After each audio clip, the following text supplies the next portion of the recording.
প্রথম দিকে প্রদর্শনীর নামে ভেতরে আসলে কি ঘটছে সমাজ ও সরকার তা জানতে পারত না, কারণ যে একবার উলঙ্গ ছবি দেখত বা মদ খেয়ে বাইজে নিয়ে ফুর্তি করত, সে ওখানে কি করেছে এ কথা শরমে কাউকে বলতে পারত না।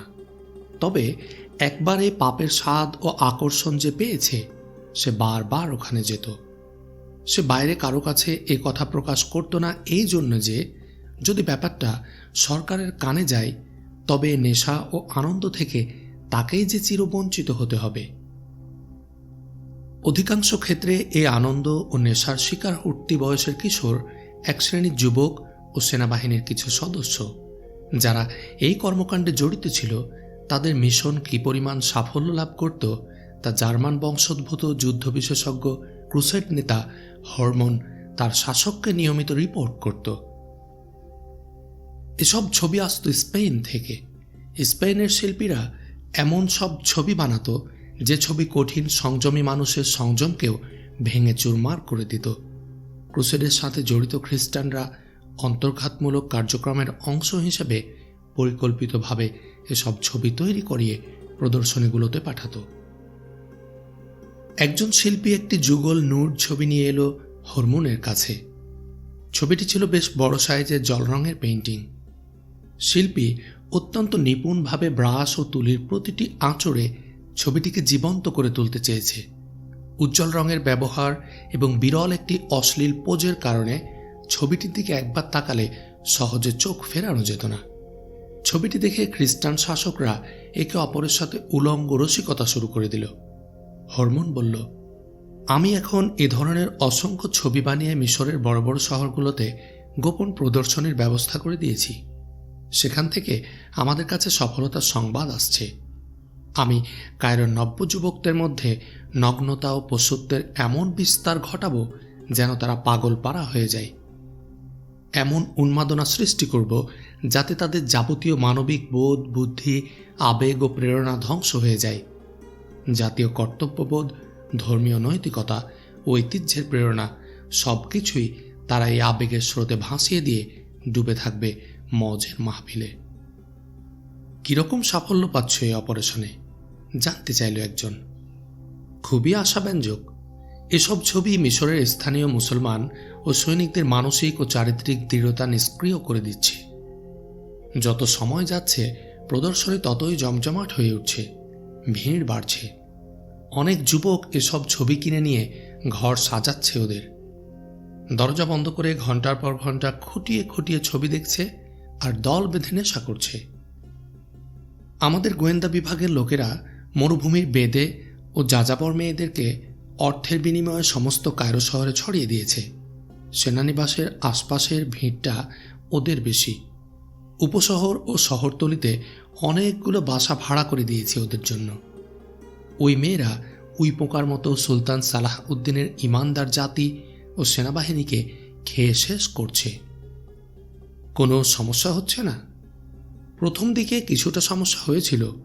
আমার মিশনে যারা কাজ করছে তাদের কেউ কেউ ধরা পড়েছিল। পরে আমি টেকনিক বদল করি। এখন সেখানকার মুসলমানরাই আমার মিশন চালু রাখতে সাহায্য করছে। যারা এই বিষয়ে একবার আক্রান্ত হয়েছে আমরা এখন তাদের ব্যবহার করছি। এ হচ্ছে এক ছোঁয়াচে রোগ, আর রোগ সবসময়ই মহামারীর মতো ছড়িয়ে যায়। কায়রোয় এখন সে মহামারী শুরু হয়েছে। কট্টর মৌলবাদী যারা, তাদের ছেলেমেয়েরাও রেহাই পাচ্ছে না এই মহামারীর ছোবল থেকে। নিষিদ্ধ দুনিয়ার আকর্ষণে বন্ধু বান্ধবের পাল্লায় পড়ে গোল্লায় যাচ্ছে তারাও। তারা এখন মানসিক দিক থেকে এই বিলাসিতায় অভ্যস্ত হয়ে উঠেছে। কিছুদিনের মধ্যে তাদের মন মগজ থেকেও এ বিষ সব রকম দেশপ্রেম আর ইমানকে নষ্ট করে দেবে। ওই সব মুসলমানরাই তখন নিজেদের সুখ সম্পদের অন্তরায় ভেবে ইসলামকে ঘৃণা করতে শুরু করবে। অগ্রগতি ও সমৃদ্ধির অন্তরায় মনে করে বিরোধিতা করবে ইসলামের। কাজ যা করার ওরাই করবে। আমরা শুধু এ আগুন যাতে নিভে না যায় সেজন্য বাতাস দিয়ে যাব। সালাহউদ্দিন আইয়ুবী খুবই হুঁশিয়ার ব্যক্তি। বৈঠকে উপস্থিতদের মধ্যে একজন বলল, তিনি যখন মিশরে উপস্থিত হবেন সঙ্গে সঙ্গে তিনি তোমার মিশন মূল সহ উপড়ে ফেলতে চেষ্টা করবেন বলে কি তুমি মনে করো? যদি সে মিশরে পৌঁছতে পারে তবে তো। হরমোন বলল, সে মিশরে আর কোনোদিন ফিরে আসতে পারবে কিনা সে প্রশ্নের উত্তর তো আপনাদের কাছে। আমার কাজ তো গোয়েন্দা তৎপরতা আর নাশকতামূলক কাজে সীমাবদ্ধ। আপনারা যারা সরাসরি আইয়ুবের মোকাবিলা করছেন, তারা কি মনে করেন আমাদের এত পূর্ব প্রস্তুতির পরও সে ক্রাকের অবরোধ থেকে ফিরে আসতে পারবে? 2 দিন আগে হলেও এর উত্তরে আমি কোনো রকম চিন্তা ছাড়াই নাসূচক জবাব দিতাম, কিন্তু আজ এ প্রশ্নের জবাব দিতে হলে ভেবেচিন্তে দিতে হবে। আমরা আইয়ুবের উপর অতর্কিত আক্রমণ করার জন্য রিমান্ডের নেতৃত্বে যে বিশাল বাহিনী মরুভূমিতে লুকিয়ে রেখে ভাবছিলাম আইয়ুবের যুদ্ধের নেশা চিরতরে মিটিয়ে দিবে এ বাহিনী, সে আশা আমাদের দুরাশায় পরিণত হয়েছে। আক্রমণ করার মুহূর্তে রিমান্ড হয়তো ভাবছিল বাগান থেকে খেজুর পাড়ার মতো সহজ হবে আইয়ুবের ঘুমন্ত সৈনিকদের হত্যা করা, কিন্তু তার হয়তো মনে ছিল না আমাদের বিরুদ্ধে প্রতিটি যুদ্ধে যে আইয়ুবই জয়ী হয়েছে, এবারও যুদ্ধ পরিচালনা করছে সে নিজে। এখন ফাঁদে আটকা পড়া ইঁদুরের মতো নিজের বাহিনীর একটা বড় অংশকে হারিয়ে পাহাড়ের খাঁজে ভীত বিহ্বল হয়ে ছুটাছুটি করা ছাড়া রিমান্ডের আর কোনো কাজ নেই। ওদিকে আইয়ুবই দুর্গের অবরোধ আরও মজবুত করেছে, ফলে বাইরে থেকে দুর্গে খাদ্য ও রসদ পাঠানো অসম্ভব হয়ে পড়েছে। এই অবস্থায় অবরোধ দীর্ঘ হলে পরিস্থিতি আমাদের জন্য খারাপ হয়ে উঠতে পারে। কিন্তু এই ঘেরাও এবং অবরোধ তার নিজের জন্য ক্ষতির কারণ হতে পারে। আপনারা শুধু তাকে কয়েকটা দিন ওখানে আটকে রাখুন। সুদানি বাহিনী তকিউদ্দিনকে তাড়িয়ে নিয়ে আসছে মিশরের দিকে। আইয়ুবই ওখানে আটকে থাকলে মিশর তার হাতছাড়া হয়ে যাবে। তখন তার পায়ের তলে আর কোনো মাটি থাকবে না। হ্যাঁ, যুদ্ধের মোড় কখন কোন দিকে যে ঘুরে যায় তার কোনো ঠিক ঠিকানা নেই। আপনার বিশ্লেষণও সত্য হতে পারে না, শুধু এটা এবার হতেই হবে। মিশরের জনগণ এবার আইয়ুবীকে গদিচ্যুত করবে। সে পরিবেশ আমরা প্রায় তৈরি করে এনেছি। হাটবাজার থেকে খাদ্যদ্রব্য ও নিত্য প্রয়োজনীয় সামগ্রী উধাও করে দিয়েছি। দেশে দুর্ভিক্ষ লাগাতে আর বেশি বাকি নেই। এজন্য জনগণ আইয়ুবীকেই দায়ী করবে। সেনাবাহিনীর রেশন কমিয়ে দেওয়ার ফলে ওখানে যে কোনো সময় বিদ্রোহ দেখা দিতে পারে। সরকারি আমলা ও অফিসারদের ক্রয় করার অবস্থা কি? আপনাদের দেয়া অর্থের পূর্ণ সদ্ব্যবহার হচ্ছে। আইয়ুবীর অতি প্রিয় ও বিশ্বস্ত হাকিম আরসালান এখন পুরোপুরি আমাদের হয়ে কাজ করছে। সে কাজে এরই মধ্যে আরও বেশ কিছু সঙ্গী সাথীও জোগাড় করে নিয়েছে। আরসালানকে কেমন বেতন দেয়া হচ্ছে জানতে চাইল ফিলিপ অগাস্টাস। একজন মুসলমান হাকিমের মাথা কেনার জন্য যত অর্থ দরকার তা ব্যয় করতে আমরা কার্পণ্য করছি না। হরমোন উত্তর করল, মদ, নারী, ধন, সম্পদ ও শাসন ক্ষমতার নেশা যদি কোনো মুসলমানের ঈমান খরিদ করতে পারে, তবে আমি তাকে খরিদ করেছি। তাহলে বলতেই হয় সালাহ উদ্দিন যে মিশর দেখে গিয়েছিল সে মিশরের চেহারা এখন আমূল পাল্টে গেছে, বলল আরেক নাইট। তিনি যে ভবিষ্যৎ বংশধরদের নিয়ে গর্ব করতেন তারা মুসলমান থাকলেও ইসলামের পক্ষে থাকবে না। তাদের চিন্তা ও কর্মধারা থাকবে সম্পূর্ণ আমাদের নিয়ন্ত্রণে। তার মানে মিশর হয় আমাদের থাকবে, অথবা আমরা যাদের মদত দেব সেই মুসলমানদের হাতে। জি, আইয়ুবের সাথে মুখোমুখি লড়াইয়ে আপনাদের বাহিনী বারবার পরাজিত হলেও আমার বাহিনী শুরু থেকে বিজয়ের আনন্দ উপভোগ করছে। আমার বাহিনী মুসলমানদের এমন জায়গায় নিয়ে যাবে যেখানে গেলে আপনাদের আর মুখোমুখি লড়াই করার কোনো প্রয়োজনই পড়বে না। এরই নাম সাংস্কৃতিক যুদ্ধ। এখানে মুজাহিদদের তীর এবং তলোয়ার কোনো কাজে দেবে না। আমি আপনাদের হাতে এমন এক মিশর তুলে দেব যেখানে আদমশুমারিতে লাখ লাখ মুসলমান থাকবে, কিন্তু একজন মানুষ যে বিশ্বাস ও কাজ করলে তাকে আসলে মুসলমান বলা যায়, ইসলামের ধারক বাহক তেমন কোনো মুসলমান আপনারা সহজে খুঁজে পাবেন না। ফলে আপনাদের আর যুদ্ধও করতে হবে না, পরাজয়েরও কোনো প্রশ্ন আসবে না। তাহলে তো বলতে হয় আমাদের ছাড়াই আপনি যুদ্ধ শেষ করে এনেছেন। যে মুসলমানের কাছে ইসলাম নেই তার সাথে আমাদের শত্রুতাও নেই, কি বলেন? ঠিক ঠিক, সবাই সমস্বরে সায় জানালো এই কথায়।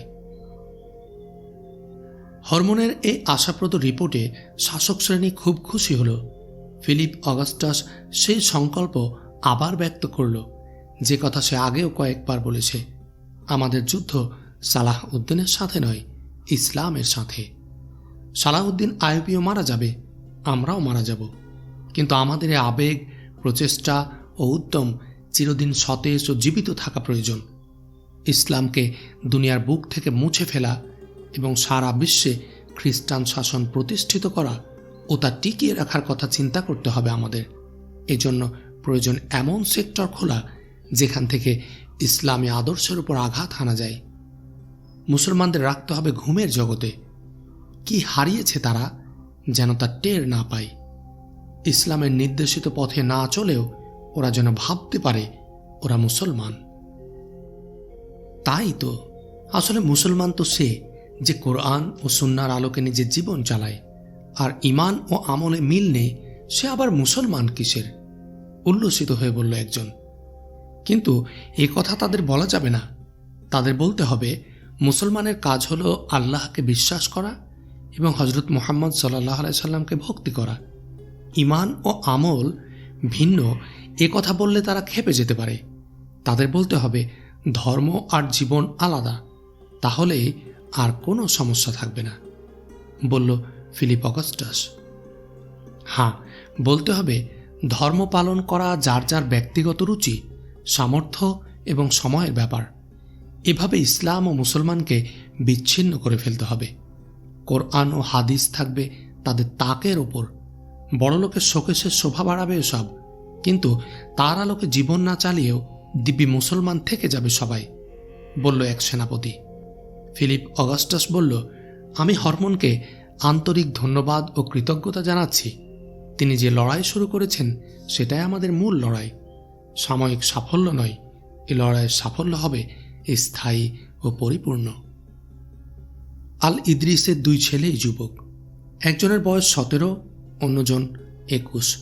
আল ইদ্রিস যেমন জানেন না নাশকতামূলক কাজে লিপ্ত খ্রিস্টানদের তৎপরতার খবর, তেমনই জানেন না তার সন্তানরা কেউ অন্ধকার জগতে পা দিয়েছে কিনা।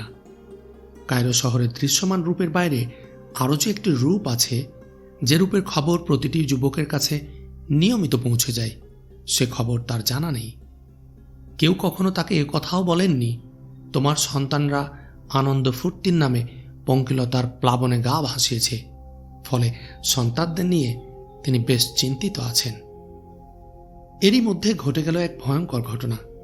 তার বড় ছেলে হিসাম লেখাপড়া শেষ করে সম্প্রতি ব্যবসায় ঢুকেছে। দুপুরে বাসায় ফিরছিল খাওয়ার জন্য। একটি মেয়ে হন্তদন্ত হয়ে ছুটে এলো তার কাছে, বলল, প্লিজ আমাকে একটু হেল্প করবেন। মেয়েটির চোখে মুখে চাপা উত্তেজনা। সে দাঁড়িয়ে পড়ে জিজ্ঞেস করল, কি ব্যাপার, কি করতে পারি আমি আপনার জন্য? একটা লোক আমাকে উত্ত্যক্ত করছে। আমি যেদিকে যাই সে আমার পিছু নিচ্ছে। আমি খুব ভয় পাচ্ছি। আমাদের বাড়ি খুব দূরে নয়, ওই সাহেব পাড়ায়। আমাকে একটু এগিয়ে দেবেন? ঠিক আছে, চলুন। সাহেব পাড়াটা কায়রোর অভিজাত এলাকা। আল হিসামকে ওই পথেই বাড়ি ফিরতে হয়। মেয়েটি হিসামের পাশাপাশি মাথা নিচু করে হাঁটছিল। হঠাৎ মাথা তুলে বলল, আপনাকে কি বিপদে না ফেলে দিলাম? না না, আমার কোনো অসুবিধা হচ্ছে না, আমি তো এই পথে বাড়ি ফিরছিলাম। আপনার বাসা কোথায়? হাকিমপাড়া। হাকিমপাড়া? মেয়েটি উৎসাহিত গলায় বলল, কোন বাড়ি আপনাদের? আমি হাকিম আল ইদ্রিসের ছেলে। আমি শাইলা, আবু আল আমর আমার আব্বা। আপনি? আমার নাম হিসাম, লেখাপড়া শেষ করে সবে ব্যবসা শুরু করেছি। এভাবেই পরিচয় ঘটে ওদের। আবু আল আমর একজন কূটনীতিবিদ। বিদেশিদের সাথে তার দহরম মহরম। সেই সুবাদে হয়তো ওদের পরিবারে বিদেশি হাওয়া ঢুকেছে। মুসলমান হলেও মেয়েটার বেশভূষা খ্রিস্টানদের মতো, একেবারেই বেপর্দা। কথা বলতে বলতে একসময় ওরা শায়লাদের বাড়ির গেটে এসে পৌঁছল। হিসাম বিদায় নিতে চাইলে কিছুতেই ওকে যেতে দিল না শায়লা। হিসামকে নিয়ে অন্দরে ঢুকে গেল। বাড়িটি প্রাসাদোপম। আসবাবপত্র সব জাঁকজমকপূর্ণ ও জৌলুসময়, সর্বত্র আভিজাত্যের ছোঁয়া। শায়লা বলল, আজ আপনি আমার ইজ্জত বাঁচিয়েছেন, এজন্য আমি আপনার কাছে কৃতজ্ঞ। আমি খুব স্বাধীন ও খোলামেলা টাইপের মেয়ে। আপনার সাথে আমার কতক্ষণেরই বা পরিচয়, অথচ আমার মনে হচ্ছে আপনি আমার যুগ যুগান্তের পরিচিত। আপনার যদি আপত্তি না থাকে আমি আপনার কাছে একটি জিনিস চাইব। হিসাম অবাক হয়ে বলল, কি জিনিস? মাঝে মধ্যে আপনি আপন মনে করে আমার এখানে আসবেন, আর অনুমতি হলে আমি আপনার দোকানে যাব। এতে আবার অনুমতি লাগে নাকি? পরদিন মেয়েটি তার দোকানে এসে উপস্থিত। বিদায় নেওয়ার সময় বলল, বাড়ি যাওয়ার সময় অবশ্যই আমার ওখানে একটু ঢু মেরে যাবেন। আপনার জন্য একটি চমৎকার উপহার আছে, ওটি নিয়ে যাবেন। কি উপহার?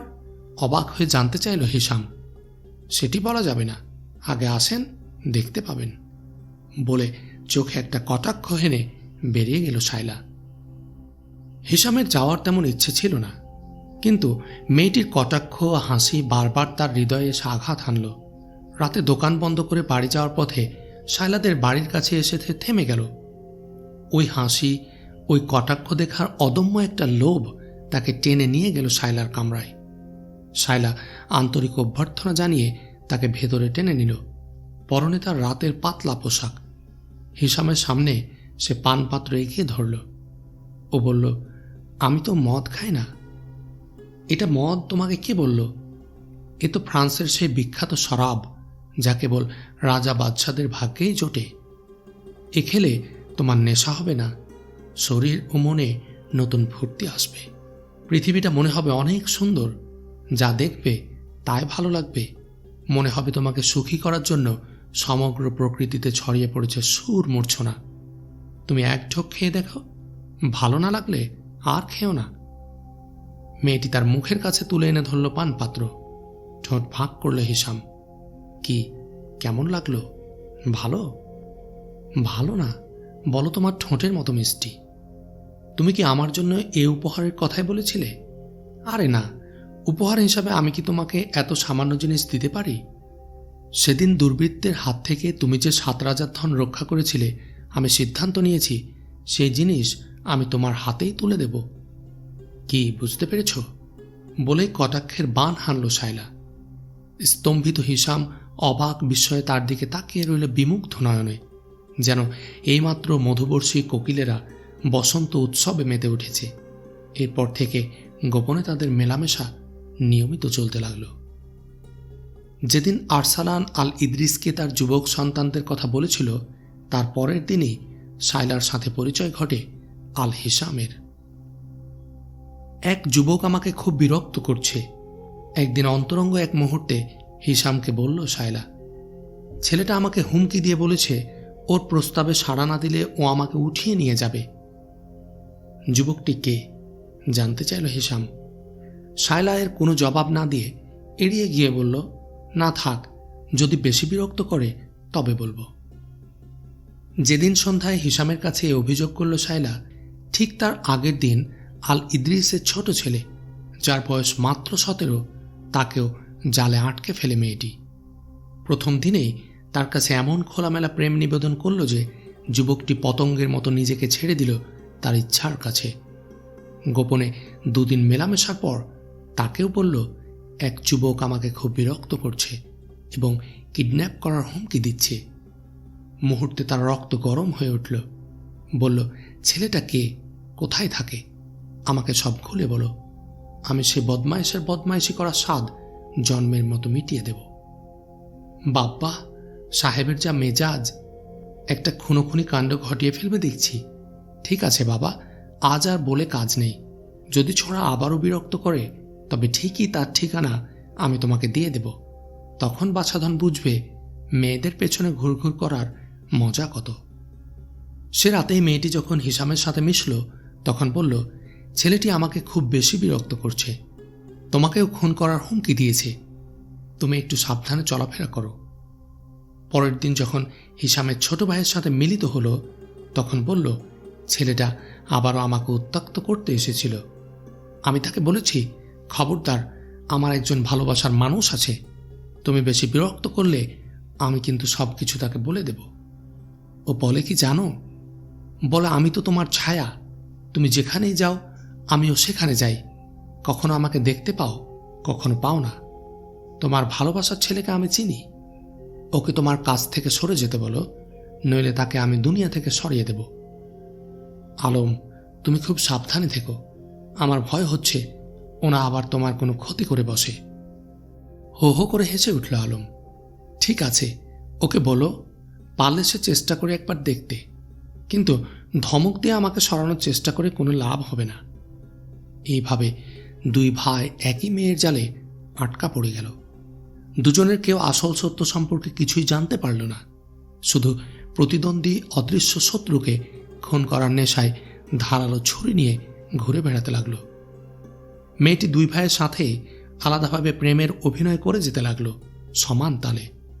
সপ্তাহ শেষে দেখা গেল ব্যবসার প্রতি কোনো মনোযোগ নেই বড় ভাইয়ের, আর ছোট ভাই লেখাপড়া লাটে তুলে বন্য জন্তুর মতো হিংস্র পশু হয়ে উদ্ভ্রান্তের মতো ঘুরে বেড়াচ্ছে শহরের অলিতে গলিতে। একদিন সন্ধ্যায় মেয়েটি হিসামকে শহর থেকে একটু দূরে তাদের যে খেজুর বাগান আছে ওখানে জরুরিভাবে দেখা করতে বলল। তারপর এলো ছোট ভাইয়ের কাছে, তাকেও ঠিক একই সময়ে ওই জায়গায় দেখা করার কথা বলল মেয়েটি। ওখানে কেন জানতে চাইল আলম। সে ছোকরা এখনো আমার পিছু ছাড়েনি, বলেছে আজ আমি যেখানেই যাব আমাকে অনুসরণ করবে সে, আর আমি যদি আমার পছন্দের প্রেমিকের সাথে দেখা করি তাহলে আমার সামনে আমার প্রেমিককে হত্যা করবে। আমি তাকে বলেছি তুমি যদি এতই বীর হও তবে সন্ধ্যায় আমাদের খেজুর বাগানে এসো। যদি তুমি তাকে হত্যা করতে পারো তবে আমি চিরদিনের জন্য তোমার হয়ে যাব, আর যদি না পারো তবে কোনো দিন আর তুমি আমাকে বিরক্ত করতে পারবে না। কিন্তু আলম, আমার ভয় হচ্ছে তোমার যদি কোনো বিপদ হয়, নাকি না করে দেবো ওকে আসতে। কি যে বলো, এই দিনটার জন্যই তো এতদিন ধরে আমি অপেক্ষা করছি। তোমার প্রেমই আমাকে বাঁচিয়ে রাখবে, এ নিয়ে তুমি কোনো চিন্তা করো না। এলাকাটা নির্জন, সন্ধ্যায় অন্ধকার ঘনিয়ে আসবে, আমার যেতে ভয় করছে। তুমি কিচ্ছু ভেবো না, তুমি রওনা হওয়ার পর আমি ধারে কাছেই থাকবো এবং তোমাকে পাহারা দেব। শায়লা হিসামকেও ঠিক একই কথা বলেছিল। দুই ভাই প্রতিদ্বন্দ্বীকে খুন করে প্রিয়াকে আপন করে পাওয়ার স্বপ্নে বিভোর হয়ে রক্তাক্ত যুদ্ধের জন্য প্রস্তুতি নিতে লাগলো। সন্ধ্যায় বড় ভাই খঞ্জর হাতে নিয়ে সেখানে গিয়ে হাজির হলো। সূর্য ডুবেছে এই মাত্র, বাগানটিকে ঘিরে ফেলেছে অন্ধকার। হিসামের মনে হলো প্রতিটি গাছের গোড়ায় একজন করে ঘাতক ওত পেতে বসে আছে। মেয়েটি ওখানে পৌঁছে দেখতে পেল হিসাম আগে এসে পৌঁছেছে। শায়লা যেন হাঁপ ছেড়ে বাঁচল। যাক বাবা, তুমি এসে গেছো। আমার বুকটা এখনো ধড়ফড় করছে। শয়তানটাকে দেখলাম আমাকে অনুসরণ করে পিছু পিছু আসছে। বড় ভাই খঞ্জর বের করে প্রস্তুত হয়ে রইল। দেখতে পেল দূর থেকে একটি ছায়ামূর্তি এগিয়ে আসছে। মেয়েটি বলল, ওই যে সে এসে গেছে। কিন্তু আমি চাই না কোনো খুন খারাপই হোক।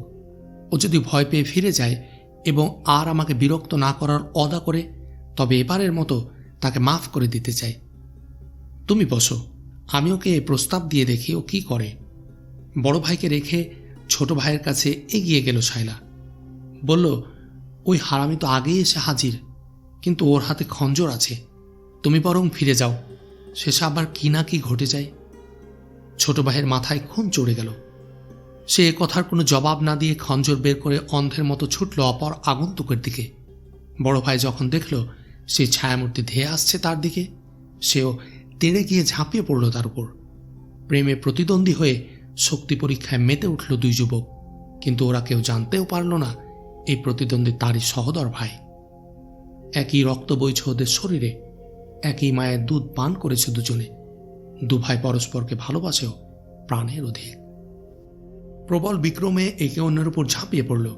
দুজনের চোখে বন্য আক্রোশ, প্রতিহিংসার প্রবল উত্তাপ।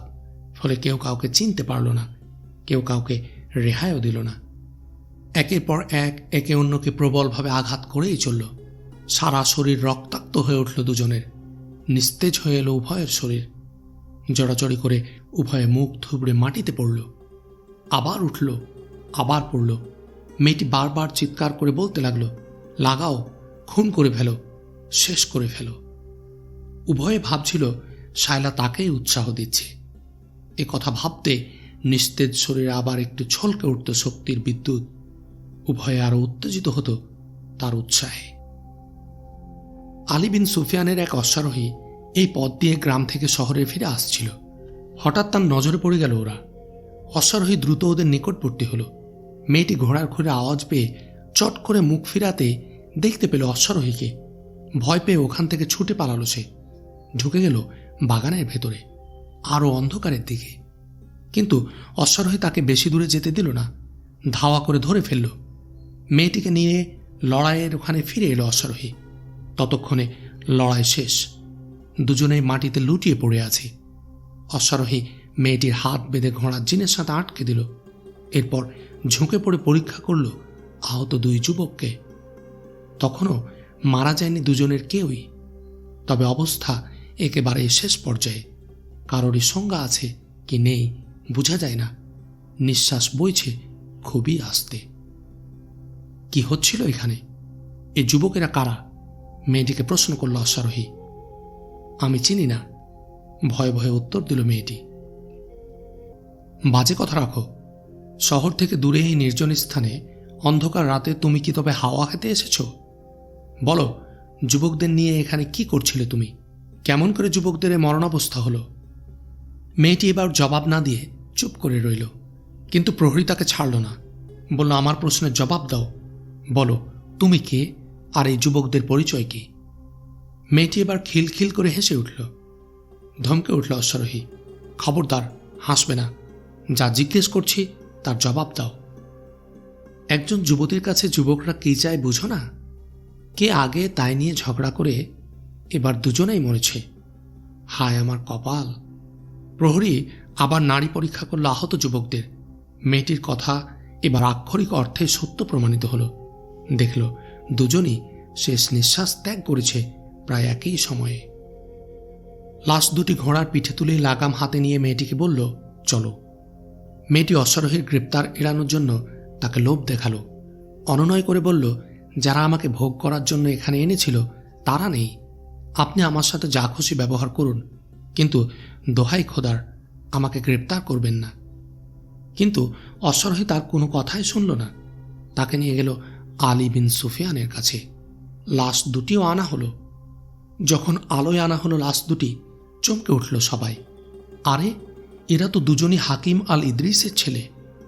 আল ইদ্রিসকে সংবাদ দেয়া হলো তার মাত্র দুটি সন্তান, দুজনই একই সাথে মারা গেছে। এ দৃশ্য দেখলে তার কি অবস্থা হবে এ কথা ভেবে পেরেশান হলেন আলী বিন সুফিয়ান। মেয়েটি উল্টাপাল্টা কথা বলতে লাগলো। কোনো প্রশ্নেরই সে সন্তোষজনক জবাব দিল না। সে কার মেয়ে, কোথায় থাকে, এসব সাধারণ প্রশ্নের জবাবও এড়িয়ে গেল মেয়েটি। আল ইদ্রিস এলেন। দুই সন্তানের লাশের দিকে অপলক তাকিয়ে রইলেন তিনি। কিছুই বললেন না, কোনো প্রশ্নও করলেন না। বাড়ি গিয়ে ওদের মাকে কি বলবেন সে কথাও জানতে চাইলেন না কারো কাছে। সব ঘটনা খুলে বলা হলো তাকে। তিনি বললেন, সন্তান হারানোর বেদনায় ব্যথিত নই আমি, আমার আফসোস তাদের অপমৃত্যুতে। একটি সামান্য মেয়েকে নিয়ে দু ভাইয়ের মাঝে মালিন্য হয়েছে এবং সে মনোমালিন্য প্রথমে ঝগড়ায় এবং পরে খুন খারাপিতে রূপান্তরিত হয়েছে এমনটি আমি ভাবতে পারছি না। এর মধ্যে কোনো ঘাপলা অবশ্যই আছে। দু ভাইয়ের মধ্যে খুবই সুসম্পর্ক ছিল। আজও সকালে ওরা একসাথে বসে নাস্তা করেছে, খোশ গল্প করেছে। কারো আচরণেই কোনো ক্ষোভ বা রাগের কোনো আলামত ছিল না। অথচ কয়েক ঘন্টার ব্যবধানে ওদের মাঝে এমন কি ঘটল, ওরা একে অন্যকে খুন করে বসল। আমার মনে হয় এ রহস্য এখনই উদ্ঘাটন না করলে জাতিকে তার জন্য বিরাট মাসুল দিতে হবে। আলী বললেন, আমরা রহস্য আবিষ্কারের চেষ্টা করছি। মেয়েটা উল্টাপাল্টা বলে যতই বিভ্রান্ত করার চেষ্টা করুক, সত্য তাকে প্রকাশ করতেই হবে। ভালো করে চেপে ধরুন, আমাদের জানতে হবে আমার এমন সুবোধ ছেলে দুটোর এ হাল কেমন করে হলো। আলী বিন সুফিয়ানের সামনে হাজির করা হলো মেয়েটাকে। আলী বললেন, সরকারি গোয়েন্দা বিভাগ যে কারো মনের কথা বের করার ক্ষমতা রাখে। আমি সহজভাবে তোমার কাছ থেকে আসল ঘটনা শুনতে চাই। যদি নিজে থেকে বলো ভালো, না হলে কারো পেট থেকে কথা বের করার জন্য যেসব কৌশল প্রয়োগ করা হয় তা একে একে শুরু হবে। আমি চাই না তুমি সেই পর্যন্ত যেতে আমাকে বাধ্য করো। তুমি কি তোমার পরিচয় এবং ঘটনা খুলে বলবে? সবই তো বলেছি। মেয়েটি বড় ভাইয়ের লাশের দিকে ইশারা করে বলল, এই লোকটা প্রথমে আমাকে ডাকে, আমি তার প্রস্তাবে রাজি হয়ে ওখানে যাই। এমন সময় ওই লোকটা আসে। সম্ভবত শহর থেকে ও আমাদের ফলো করছিল। আমরা ওখানে গিয়ে বসতে ও খঞ্জর বের করে প্রথম লোকটাকে চ্যালেঞ্জ করে বসল। প্রথম লোকটাও চট করে খঞ্জর বের করে উঠে দাঁড়ালো। শুরু হয়ে গেল দুজনের মধ্যে লড়াই। আমি ভয়ে একদিকে সরে গেলাম। এমন সময় একজন ঘোড়সাওয়ার এলো। ওকে আসতে দেখে আমি ছুটে বাগানের গভীরে ঢুকে গেলাম। কিন্তু একজন সৈনিকের সাথে আমি পারবো কি করে? লোকটি আমাকে ধরে ফেলল এবং এখানে নিয়ে এলো। কি নাম তোমার? তোমার বাবার নাম ও ঠিকানা বলো। আমি আমার ও বাবার নাম এজন্য বলবো না, এতে আমার ও বাবার নামে কলঙ্ক ছড়িয়ে পড়বে। আলী বিন সুফিয়ানের স্মরণ হলো আরসালান ও আল ইদ্রিসের মধ্যে যে কথা কাটাকাটি হয়েছিল, তখন একাধিকবার সে আল ইদ্রিসের যুবক সন্তানদের কথা স্মরণ করিয়ে দিয়েছিল। আরসালান আগে থেকে আলীর সন্দেহভাজনদের তালিকাভুক্ত ছিল। তিনি তার মহলের মধ্যে একাধিকবার সন্দেহভাজন বহিরাগতদের নিয়ে বৈঠক করেছেন বলেও রিপোর্ট করেছে তার ইনফর্মার। তিনি আল ইদ্রিসকে ইশারা করে বললেন, এ মেয়ে তার পরিচয় বলতে চাচ্ছে না। আমিও মনে করি এই মেয়ে সত্য সত্যই বলছে। সে একজন নারী হয়ে একা দুজন যুবককে হত্যা করতে পারে না। এমন দোষে তাকে কেউ অভিযুক্ত করলে আমি তা মেনে নিতে পারি না। তিনি মেয়েটিকে বললেন, যাও, তুমি মুক্ত। ভবিষ্যতে আর যেন কারো সাথে রাতের অন্ধকারে নির্জনে ঘোরাফেরা করতে না দেখি। এমন করলে কখন নিজেই খুন হয়ে যাবে ঠিক নেই। মেয়েটি দ্রুত কামরা থেকে বেরিয়ে গেল। আলী বিন সুফিয়ান দুজন ইনফর্মারকে ডাকলেন। একজনকে বললেন, তুমি দ্রুত আরসালানের মহলের ফটকের কাছাকাছি কোথাও গিয়ে লুকিয়ে থাকো। অন্যজনকে মেয়েটির পিছনে এমনভাবে অনুসরণ করতে বললেন যেন মেয়েটি টের না পায়, আর সে যেখানেই যাক তার সংবাদ যেন সঙ্গে সঙ্গে তার কাছে পৌঁছে দেয়। লোক দুজন বেরিয়ে গেল। মেয়েটি দ্রুত পায়ে হেঁটে যাচ্ছিল। সন্তর্পণে তাকে অনুসরণ করল আলীর গোয়েন্দা। আলী বিন সুফিয়ানের সন্দেহই সত্য প্রমাণিত হল। মেয়েটি আরসালানের মহলে প্রবেশ করল। সঙ্গে সঙ্গে এ খবর পৌঁছে দেওয়া হলো আলীর কাছে। আল ইদ্রিস এ খবর শুনে আলী বিন সুফিয়ানকে বললেন, আরসালান আমাকে আমার দুই যুবক ছেলে সম্পর্কে প্রশ্ন করেছিল। তখন আমি তার ইশারা বুঝতে পারিনি। এখন স্পষ্ট বুঝতে পারছি এই ষড়যন্ত্র আরসালানের কাজ। কি ভয়ঙ্কর আর কুটিল তার পরিকল্পনা! দুই ভাইকে সে কেমন নিখুঁতভাবে একে অন্যকে দিয়ে হত্যা করিয়েছে। আল ইদ্রিস প্রধান হাকিমকে সংবাদ জানালেন।